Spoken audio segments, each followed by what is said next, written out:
ఏపీలో కూటమి ప్రభుత్వం ఏర్పడ్డాక రెండవ నెల పెన్షన్ ఇచ్చేందుకు సిద్ధమవుతోంది. ఈ నేపథ్యంలో వాలంటీర్ వ్యవస్థపై పలు రకాల ప్రశ్నలు తలెత్తుతున్నాయి. అసలు వాలంటీర్ వ్యవస్థ అనేది ఉన్నట్టా లేనట్టా అనే డౌట్ చాలా మంది వ్యక్తం చేస్తున్నారు. రాష్ట్ర వ్యాప్తంగా చర్చగా మారిన ఈ విషయంపై ఇంకా ప్రభుత్వం నుంచి ఎటువంటి క్లారిటీ లేదు. కూటమి ప్రభుత్వం ఏర్పడ్డాక రెండవసారి కూడా 1వ తారీఖు రానే వస్తుంది. దీంతో పింఛన్ల పంపిణీతో పాటు వాలంటీర్ వ్యవస్థపై చర్చ తెర మీదకు వస్తుంది.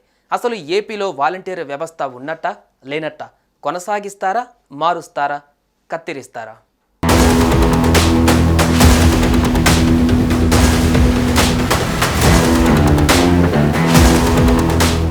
2019 ఎన్నికలలో విజయం సాధించిన వైసీపీ వాలంటీర్ వ్యవస్థను తీసుకువచ్చింది. గత ప్రభుత్వంలో వాలంటీర్లు ఇంటింటికి వెళ్లి పింఛన్లు అందజేసేవారు. అయితే ఇటీవల జరిగిన ఎన్నికలలో వాలంటీర్ల వ్యవస్థపైన పెద్ద యుద్ధమే నడిచింది. టీడీపీ అధికారంలోకి వస్తే వాలంటీర్లను తొలగిస్తారంటూ వైసీపీ నేతలు పెద్ద ఎత్తున ప్రచారం చేశారు. కానీ ఆ ప్రచారాన్ని తిప్పికొడుతూ చంద్రబాబు వాలంటీర్లు కొనసాగుతారని, వారికి ఇచ్చే వేతనం 10,000 రూపాయల వరకు ఉంటుందని చెప్పారు.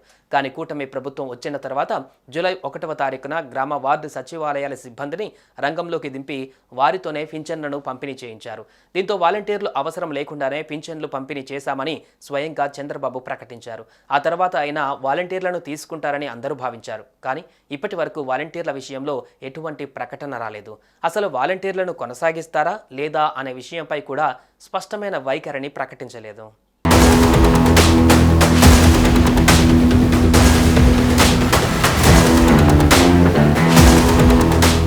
జూలై 1న సీఎం చంద్రబాబునే స్వయంగా లబ్ధిదారుల ఇంటికి వెళ్లి పెన్షన్ పంపిణీ చేసి తన చిత్తశుద్ధిని చాటుకున్నారు.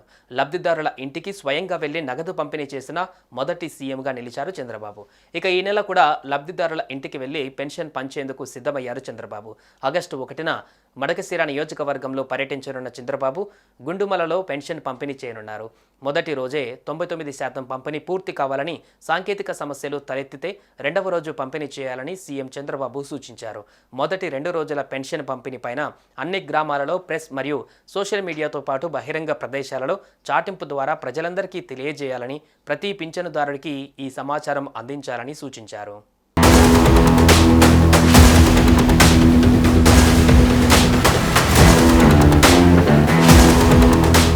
గడిచిన ఎన్నికలలో కొంతమంది వాలంటీర్లు వైసీపీకి అనుకూలంగా పనిచేశారని కూటమి నేతలు భావిస్తున్నారు.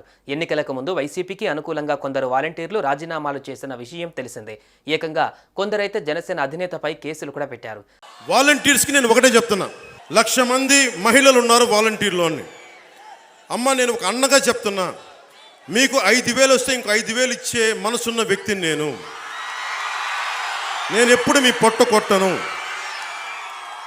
తల్లి చెప్తున్నా, జనవాణి కార్యక్రమం వైసీపీలోని మహిళా వాలంటీర్ వస్తేనే నేను బయటకు వచ్చాను.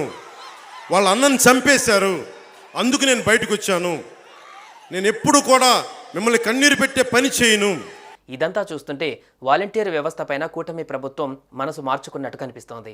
ఊరికి కేవలం 5 మంది వాలంటీర్లను మాత్రమే తీసుకునే యోచనలో ప్రభుత్వం ఉందనే ప్రచారం జరిగింది. దీనిపై విధి విధానాలు రూపొందించిన తర్వాత వాలంటీర్ వ్యవస్థ పైన కీలక ప్రకటన చేయడానికి కూడా టీడీపీ ప్రభుత్వం సన్నద్ధమైంది. సరిగ్గా ఇలాంటి సమయంలో ఏపీ సర్పంచుల సంఘం కీలక నిర్ణయం తీసుకుంది. గత ప్రభుత్వ హయాంలో తీసుకువచ్చిన వాలంటీర్ వ్యవస్థను రద్దు చేయాలని సర్పంచుల సంఘం తీర్మానించినట్టుగా తెలుస్తోంది. దీనికి పంచాయతీరాజ్ ఛాంబర్ అధ్యక్షుడు రాజేంద్ర ప్రసాద్ చేసిన వ్యాఖ్యలు బలం చేకూర్చుతున్నాయి. రాష్ట్ర వ్యాప్తంగా ఉన్న సర్పంచులు తమ 1 నెల జీతాన్ని రాజధాని అమరావతికి విరాళంగా ఇవ్వాలని నిర్ణయించిందని రాజేంద్ర ప్రసాద్ చెప్పుకొచ్చారు. దీంతో ఇకపై వాలంటీర్ వ్యవస్థ కొనసాగించకపోవచ్చనే వాదన వినిపిస్తోంది. వాలంటీర్స్ లేకపోతే పెన్షన్లు ఆగిపోతాయి, వాలంటీర్స్ లేకపోతే పెన్షన్లు ఆగిపోతాయి అని భయపెట్టేశారు అందరూ. మీరు చెప్పండి, ఎక్కడ ఆగినాయి? ఎక్కడ ఆగలేదు. అంటే ఆగకపోగా రెట్టింతలు వచ్చి మీకు ఇంటికి వచ్చింది. అంటే సెక్రటరీ అంటే నేను ఒకటే అడిగాను, మన పంచాయతీరాజ్లో అంటే మనకి జిల్లా మొత్తం మీద 620 సెక్రటేరియట్స్, వీళ్ళందరూ ప్రభుత్వ ఉద్యోగులు.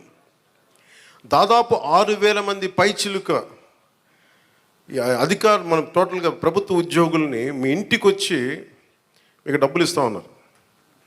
వాలంటీర్స్ లేకపోతే ఎక్కడ ఆగినాయి చెప్పండి ఈ రోజున పెన్షన్స్?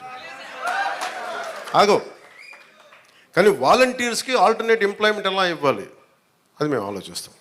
తమ పరిస్థితి అగమ్య గోచరంగా మారడంతో అసలు మేము ఉన్నట్టా లేనట్టా అంటూ వాలంటీర్లు ఆందోళన వ్యక్తం చేస్తున్నారు. తమను తిరిగి విధుల్లోకి తీసుకోవాలని, వాలంటీర్ల వ్యవస్థను పునరుద్ధరించాలని డిమాండ్ చేస్తున్నారు. కాగా ఆగస్టు 2వ తేదీన ఏపీ మంత్రివర్గ సమావేశం కాబోతుంది. ఈ భేటీలో దీనిపై క్లారిటీ వచ్చే అవకాశం కనిపిస్తుంది. మరి వాలంటీర్ వ్యవస్థపై CM Chandrababu, deputy CM Pawan Kalyan ఎలాంటి నిర్ణయం తీసుకుంటారో చూడాల్సి ఉంది.